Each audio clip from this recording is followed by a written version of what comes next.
Ito ang inyong lingkod na nagbabalik upang magbigay ng mga balitang walang bias at pawang katotohanan lamang. Ito ang Bayang Pinas. Ang isyong ito ay naging usap-usapan sa buong bansa at iba't ibang social media platforms. Nagbigay pugay si Congressman Benny Abate kay Ka Eduardo V. Manalo, ang tagapamahalang pangkalahatan ng Iglesia ni Cristo or INC, bilang pagkakilala sa kanyang mga kontribusyon sa bayan at sa mga miyembro ng kanilang relihiyon. Ayon kay Abante, ang liderato ni Ka Eduardo ay nagdadala ng positibong impluensya sa komunidad at sa mga pamamahala ng kapayapaan at kaayusan sa bansa. Samantala, binigyan din ni Abante ang pangangailangang pagsuportahan at proteksyon si pangalawang Pangulo Sara Duterte laban sa mga batikos na tinatanggap dito. Nanawagan siya sa publiko at mga kasamahan sa gobyerno na magkaisa sa layunin patatagin ang posisyon ni Duterte bilang mahalagang leader ng bansa. Sa kabila ng mga kontrobersya, pinuri ni Abante ang pamumuno ni VP Sara at ang kanyang mga inisyatiba para sa edukasyon at kapakanan ng kabataan. Bukod dito, naging matindi rin ang panawagan ng kongresista na alisin sa pwesto si Speaker of the Thieves, Tambaloslos Romualdez. Inayag ni Abante ang kanyang pagkadismaya sa kasalukuyang pamunuan ng Kamara na ani ay nagdudulot ng hidwaan at hindi epektibong naglilingkod sa taong bayan. Ang mga pahayag na ito ay naglalayong himukin ang mas malawakang pagbabago sa pamahalaan, lalo na sa pagsugpo ng intriga at paninira na nagpapahina sa liderato ng bansa. Hinihimok ni Congressman Abante ang pagkakaisa at mas malakas na suporta mula sa mamamayan upang maipatupad ang mga reformang kinakailangan para sa ikabubuti ng sambayanan. Well, para nga sa kabuang detalye at impormasyon ay panoorin na lamang natin ang buong video. At salamat na rin sa ating mga solid viewers sa walang sawang pagsuporta. At kung bago ka pa lamang sa ating channel ay syempre huwag kakalimutan mag-subscribe, pindutin ang notification bell at piliin na rin ang all upang laging maging updated sa mga balitang bago, totoo at walang bias dito sa channel ng Bayan, ang Bayang Pinas. Huwag din pong kakalimutan mag-iwan ng like at i-share ang ating mga videos. Muli po mga kaibigan, maraming salamat and God bless.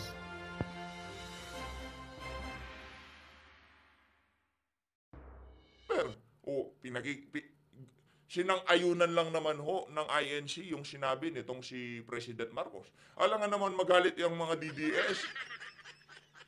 Yung magiging resulta ng panawagan maititigil yung mga kabalbalan na gusto nila gawin dito kay VP Sara. Di ba?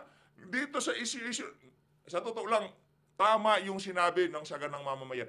Ang hirap humanap ng middle ground sa pag-uumpugan ng dalawang malalaking bato na to. Pero itong si Ka Eduardo Manalo, siya lang ho ang nakagawa niyan. Kaya sobrang bumilib tayo noong narinig natin yung, yung balita na yan. Sa beses pa, palakpakan natin itong INC, no? Napakaganda. Nakahanap po sila ng gitnang pwesto sa lahat ng ingay at kaguluhan na to. Heto ho mga kababayan, no? Kung kanino man aso to, pakitali nyo na, nakawala na naman. Too bad for Sara Duterte because of her sense of impunity ever since she was mayor. She thought that she could get away with anything. Tigilan mo yan, tamba. Oy, kanino maaso to? Nakawala na naman, oh. Itali nyo nga. Kumakahul na naman, oh. Wala kasing pumapansin sa kanya. Ang tanong ko lang naman dito, former Senator Antonio Trillanes, bakit hindi ka sumama doon sa filing ng impeachment laban dito kay VP Sara? Kasi, imbis na mapaganda, baka mapasama pa. Kasi, wala kang kredibilidad. Pagka nakita ka ng sambayan ng Pilipino, naku, yung sundalong kanin, ayun, no? Pag nakita ka ng mga Pilipino, naku, yung mga nagharap ng mga witness sa Senado, tapos maya-maya, binawi nila yung kanilang mga testimonya. Ano bang kredibilidad mo sa sambayan ng Pilipino? Naku, yung nagko, tapos nakarinig lang ng yabag ng mga sundalo, sumuko. Anong kredibilidad mo, sir? Nagtatanong lang naman tayo. Wala ka sa lugar para magsalita ng ganyan. Wala ka sa lugar. Kung sense of impunity, naku po, sir, ang hilig niyong magbato ng kung ano-anong putik sa mga kalaban niyo sa politika. Pero yung tae na nasa pagmumukha niyo, hindi niyo makita. Putik yung binabato sa mga kalaban nila, pero sila nababalutan ng tae. Kontakin nyo yun mga kababayan. Di ba nakakalungkot ho? At ito pa ho ang nakakalungkot dito. Akala nyo yan lang ho pag-uusapan natin. Ito ho mga kababayan. Pag ang mga nasa itaas walang humpay ang pamimigay ng ayuda, yung ayuda mentality nagiging kultura na ho mga kababayan. Tingnan nyo ho ito mga kababayan. Shout out hindi ko binabanatan itong si Governor Boboy Hamor Sino man, saan man itong si... Teka lang ho, mabilisan lang Boboy... ito si Governor Boboy Hamor. Eto, ay naku, taga ano pala to Governor. Governor ho siya ng... Wait lang ho Alam ko ayaw ng ganito ng mga kababayan natin Hamor.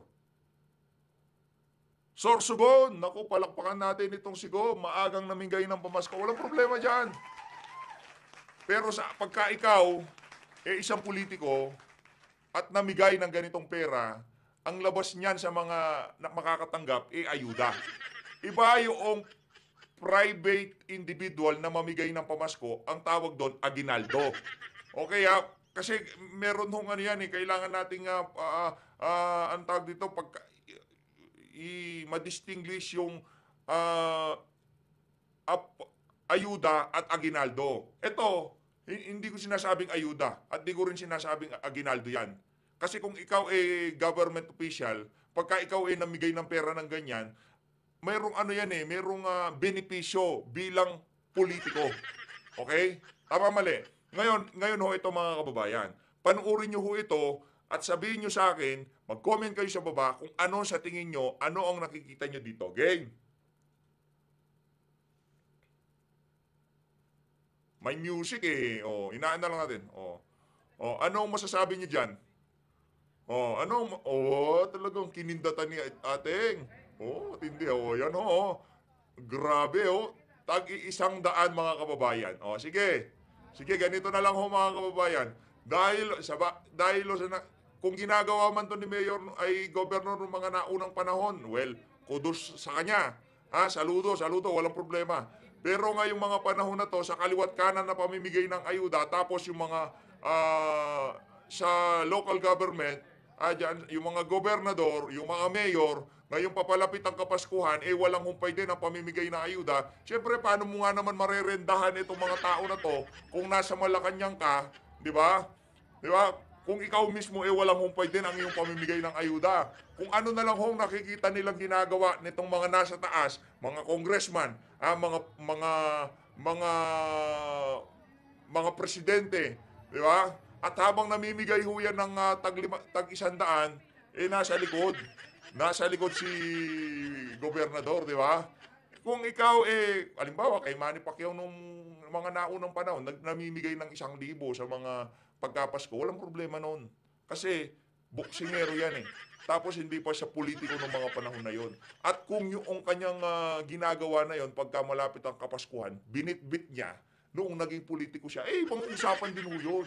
Tradisyon niya na yon bago pa siya maging politiko. Kaya hindi ho yun nakaka-rimari, ika nga. Pero itong mga ganitong, again, di natin binabanatan ditong si Boboy Hamor, wala ho tayong pakialam dyan, okay lang yan. Pero dahil nakikita nila dun sa nasa taas, walang kung anumang kalamidad ang nangyayari dito sa insidente na to. Pero, pera. Saan galing yung pera? Wala na ho tayong pakialam dun. Bahala na ho si Governor dun sa pamimigay niya na yun. Ayun na nga mga kababayan, pakinggan na ho natin ang pagsasalansan nitong si Atty. Salvador Panelo. Game. Yun, game. Pinabahaba lang nabasa mo. Inuulit niya lang yung ating matagal na sinasabi sa programa natin na meron sa buwatan loyalist ng Rolong Marcos Jr. at ang mga komunista. Yun kitang-kita naman paano nagsimula pa lang na i-assault nila ang integridad ni DP Sara, sa confidential funds pa lang, yung umpisa pa lang di ba sino ba ang unang nagtaas ng kanyang sandata laban kay VP Sara, di ba? Yung mga nasa kaliwa. Sino yun? Kaliwa. Siyempre, hindi naman makakausad yun kung walang Correct. pagsangayon ng liderato ng House of Representatives. At saka ngayong mga panahon na to, naririnig ho natin ang kanilang panawagan. Hindi na lang ho yung kay VP Sara, yung confidential fund ang pinupunan nila. Dapat lahat ng ahensya ay ayusin yung confidential. Tama naman kaso dispalinghado pa rin. Kasi sila magbe-benepisyo, may interest sila kasi sympathizer nila ng makakaliwa. Kung yung ordinaryong Pilipino na hindi kilalang sympathizer na makakaliwa, ang magsabi na dapat lahat ng confidential fund talakayin yan, walang problema. Pero kung kayo ho ay kilalang bilang sumaside dito sa mga makakaliwa na to, iba usapan yun. Kasi karamihan ng confidential fund na yan ay nagagamit para tugisin yung mga kaibigan. Representatives. Kaya doon nga nagsimula yun hanggang ito na. Matagal na rin natin sinasabi yung impeachment Dito sa programa natin, Hana, pag mapapansin mo, palaging nauuna tayo sa analysis na ginagaya ng iba. Pero yun si Bubi Tiglao, talagang Ako ginagaya ko lang. Isa ako sa mga manggagaya. Wala namang problema manggaya gaya-gaya lang naman talaga. Siyempre, idolo, di ba? Pagka idolo mo, ginagaya mo, ganun o yun. Ganun o. Kahit ano yun, pagka-artista, pagka ginaya mo, ano ibig sabihin? Idolo mo. Idol, dapat tawag mo dyan, idol. Pagka itong si Atty. Panelo, ginaya ko, anong tawag doon? Idol. Di ba? So, alam nyo na. pareho ang takbo ng utak natin yan. hindi kami nagkakabiyak. Pareho. Tamang-tama. Lalo pa, siya ay dating nandyan sa loob ng Partido Komunista. Mataas na opisyal yan. Kaya alam niya ang kanyang sinasabi. That's true, Atty. So, isa din sa nakikitang motibo ni Tiglao, kung saan, kung bakit nagpagtulungan itong komunistang grupo, Atty. Sal, dahil doon sa pera. Pera-pera na lang ba, Atty. Sal? Wala na yung prinsipyo pinaglalaban nila? Bakit? Nagkaroon ba ng prinsipyo ng panahon ng Sireno? Magandang punto yan, Atty. Sal. Kung meron nga bang prinsipyo? Mismo si isang senador ang nagbulgar niyan, di ba? Tumanggap din siya. Samantala, Atty. Sal, may mga bali-balita sa Kamara na mayroon daw signature drive para makakuha ng sapat na boto at maisulong daw yung impeachment complaint laban kay VP Sara. Na I think hindi naman ikaw ay nagtataka na doon matagal mo lang sinabi sa programang ito, Atty. Sal. Wala yan. Tuloy-tuloy yan. Tuloy-tuloy. Hindi nila ma-disqualify. That's the agenda. She has to be politically eliminated or physically annihilated. Yan. May time pa ba, Atty. Sal? May panahon pa ba?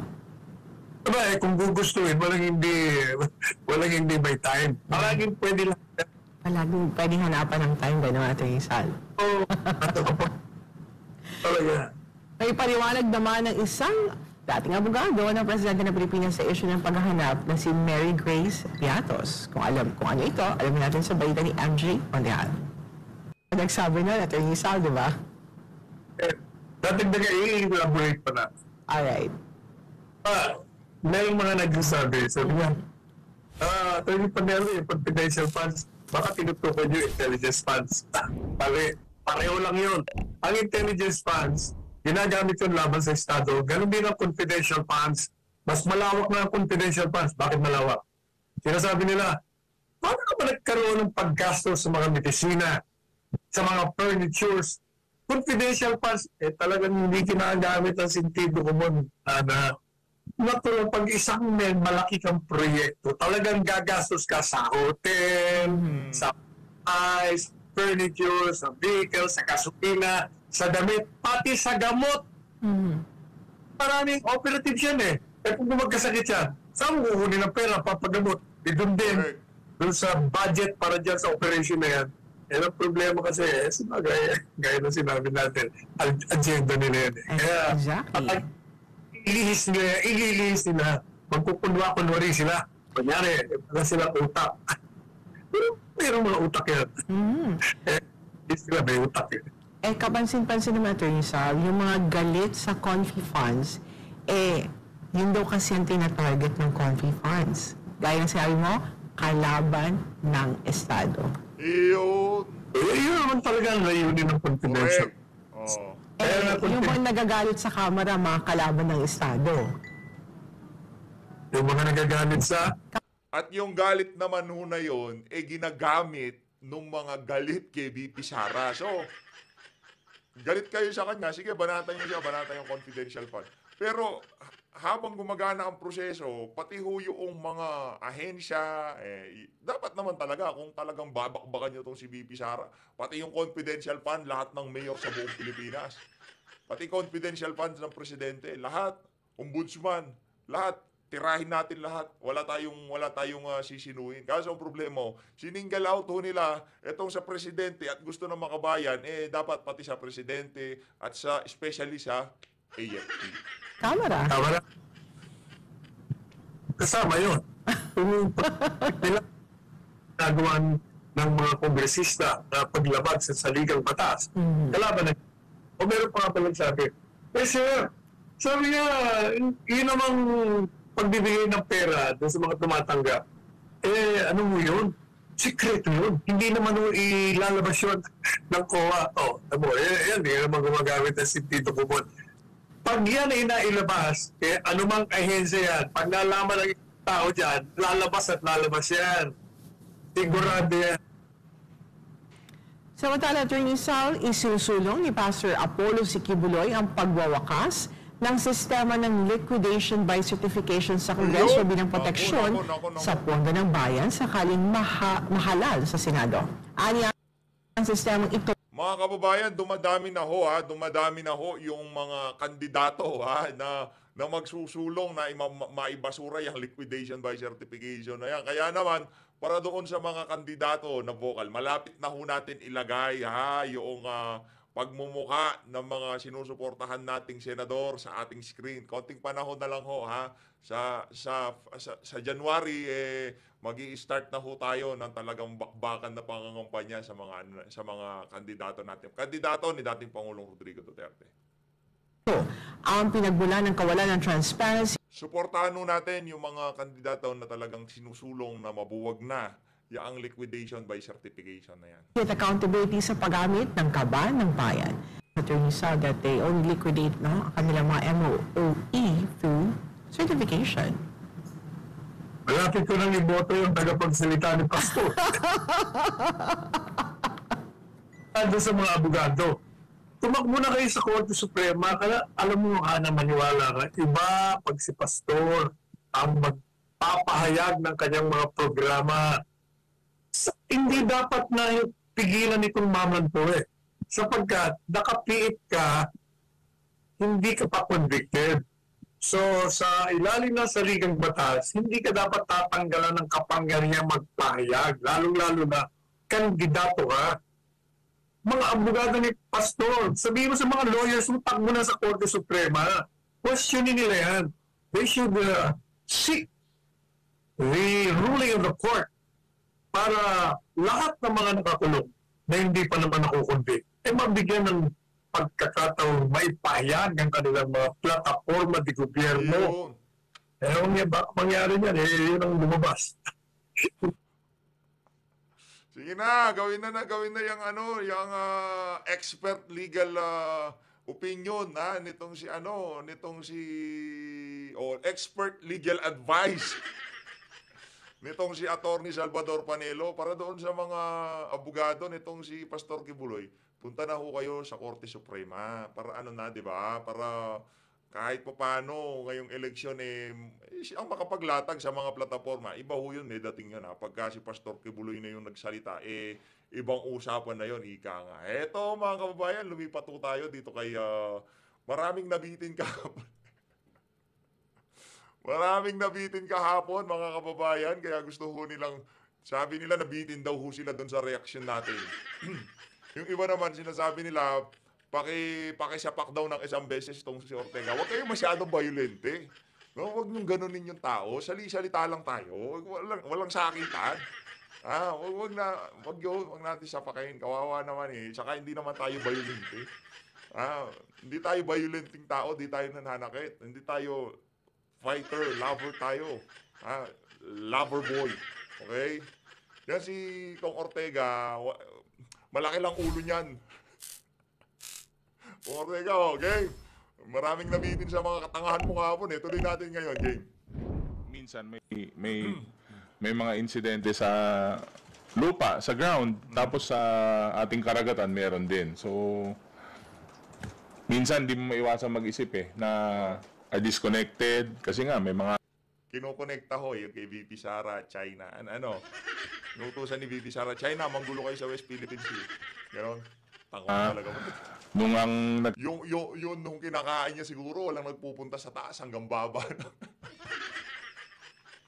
nagkakaroon tayo ng intense na debate sa mga press con sa West Philippine Sea is nakikita naman po natin na meron pong mga ibang kasamahan natin, ibang politiko na iba yung stand nila tungkol sa China. So, mahirap naman mag-assume na ganun.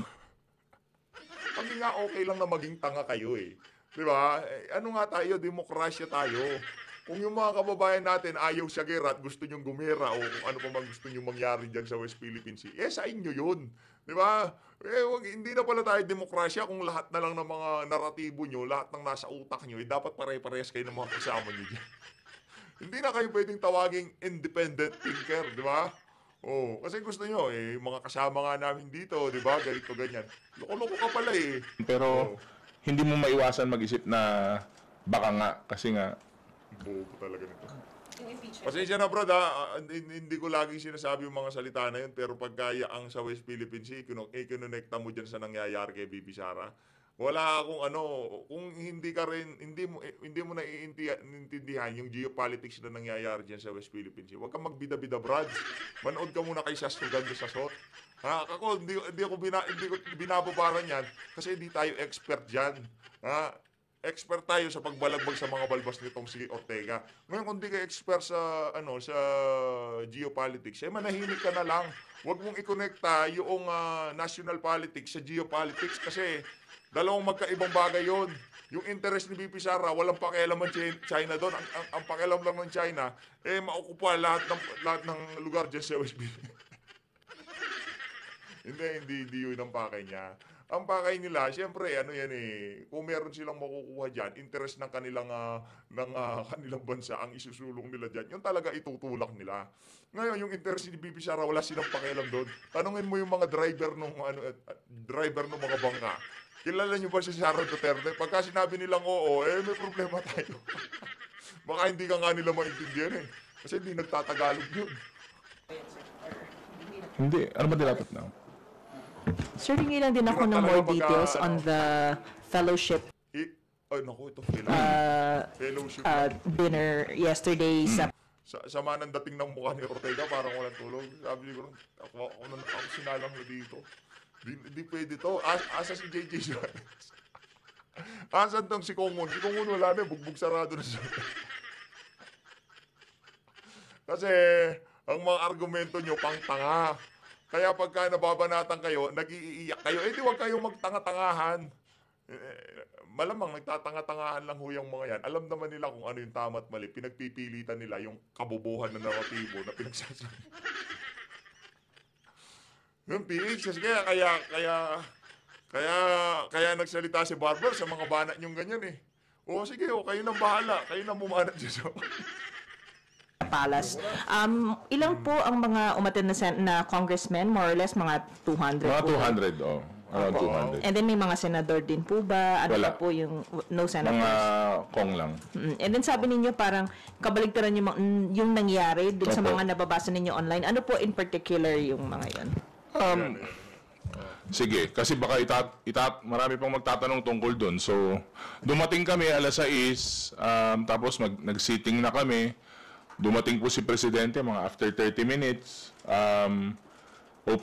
Nag-welcome remarks po ang ating speaker.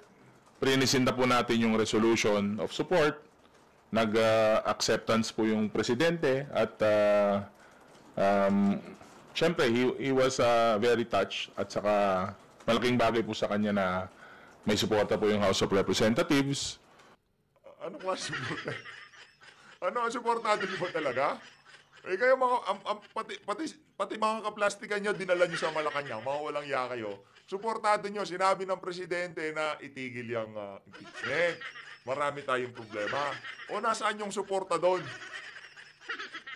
Eh, hirap po talaga pagka yung, yung talino, napunta lahat sa baba, sa ilalim ng ilong, naging balbas po lahat. Hindi ko sinasabi matalino tayo dito. Naku po, hindi po tayo matalino dito. Maraming mas magaling. Ano ba naman si PH update? Wala man ho tayo sa kalingkingan ng mga mahuhusay na vlogger dyan. Baka ano lang tayo, dumi sa kuko, ika nga. Pero ginagamit lang natin yung ating sentido común. Matalino tayo kay Kong Ortega. Hindi, baka matalino ho sa atin yan.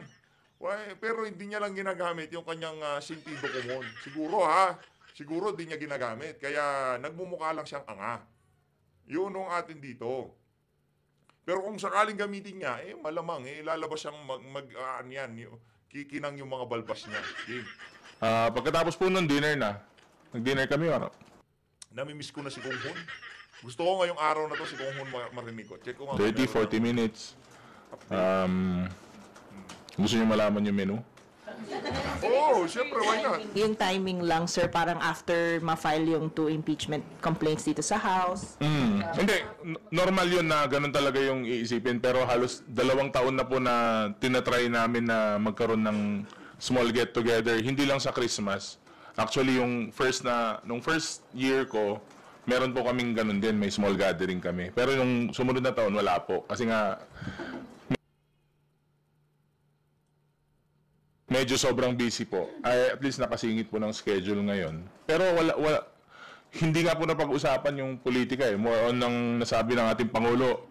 Kung ano yung mga trabaho na ginagawa ng legislative, ng eksekutibo, magtrabaho lang tayo. Basically, umikot pa rin po dun sa statement, sa speech niya na binigay. Walang reiteration. Paano yung tinex?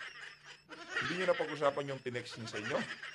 Ng text message supposedly na Wala po. Yan. Wala. Wala. Okay, and then ano yung status na, sir, ng impeachment complaint so far? If you would know kung na-refer na po or na i-transmit na sa Office of the Speaker and your thoughts on the impeachment complaints filed so far, betrayal of public trust, and dun sa impeachment complaint filed by the Makabayan Bloc, parang mostly based on the yung mga napag-usapan sa hearings ng House. Confidential funds. Yes, opo. Hindi ko pa po nabasa actually kasi nga medyo galaw-galaw dito sa House eh. Pero nothing against mga final nila na impeachment. Karapatan po nila 'yon. Dapat nilang gawin 'yun kung gusto nilang gawin, if they see it fit na they will file the impeachment. Pero yung status niya po hindi ko Sorry. Hindi Tensyonado ko, Brad, Huwag kang mag-alala. Kahit anong sabihin mo dyan, walang tatama, sigurado ko. Walang tatama dyan, walang maniniwala. Ngayon, ang tanong dito, may plano pa kayo. O gusto nyo pang sundan yung press connect. Araw-arawin nyo. Sarap pakinggan ng mga kasinungalingan, mga panluloko nyo sa taong bayan. Wala nang problema. Yung confidential fund, tinutukoy yun natin panluloko at kasinungalingan, yung confidential fund, Ayusin nyo ho yung mga linalatag nyo sa ating mga kababayan. Kasi kung iniisip nyo, sambayan ng Pilipino, hindi ho nag-iisip. Hindi lang naman ako nag-iisip dito. Kung mali sinasabi ko, babanatan din ako sa buka. Diba? Baka yun nga lang, bawang, yung sinigang. Hindi ko sinabing sinigang may bawang. Diba? Yung bawang, siyempre magigisa ka pa ng ibang mga ulam. Pero wala nang bawang. Di marunong magluto si PH. Ano ba yan? Hindi ko pa po alam yung status niya. Basta na-receive na po siya ng Office of the Secretary General. So, abangan po natin. Meron pa tayong 2 linggo dito sa House. So, yung impeachment na final po na hindi ko pa po talaga nabasa. Actually, based lang po sa mga Anak ng toko, tanga ka ba? Ba't kailangan pong basahin? Ang laman nun, lahat na napag-usapan nyo, dyan sa Committee on Good Government. Hindi mo na kailangan basahin. Doon nang galing lahat yun eh. Anak ng toko. report niyo pag nakikita ko sa Twitter. Ang hirap pag hindi mo tinitignan yung nagtatanong sa'yo. Parang may mali eh. Ang hirap pagka iniwan ka sa ere ng mga kasama mo. Yun. Sir, just going back dun sa mga napag-usapan dun sa fellowship, hindi rin na-tackle yung mga Quadcom hearing, mga hearing ng House on the OVP funds, and sa pag-decision niyo po sa impeachment complaint in the future, if ever, i-consider niyo po ba yung thoughts ng mga religious groups po? Ang sinabi po ng Pangulo is hindi na nga daw po nanonood ng tao ng Netflix. So pati daw siya, napapanood niya na rin po yung ginagawa namin. Hanggang dun lang po yung nasabi niya tungkol dun sa ano. Sabi ko nga po, nothing too political, nothing too specific po, yung sa dinner. Ang hirap talaga. Pwede bang sa susunod dito kay lahat? Para mas maganda yung ano natin. Thank you. Yung alin? Thoughts ng religious groups, will it be part of your consideration? Oo naman po, lahat naman po ng sektor kasi nga po as a legislator, syempre po pag policy driven kayo, legislative ang trabaho nyo, you will consider po lahat ng boses ng lahat ng sektor. Not only the religious sector, syempre yung business sector, yung urban poor, halos lahat po yan, tatamaan po yan. Pero again, at the end of the day, kailangan po may consensus kasi nga po iisa po ang goal naman natin dito sa House of Representatives. Syempre, ituloy po yung ating mga ginagawang trabaho. At again, yung consensus din po ng lahat, importante rin po yun. Not only the congressmen and women, but all of the sectors, not only religious sectors. Thank you. Big Sumintok from Net 25.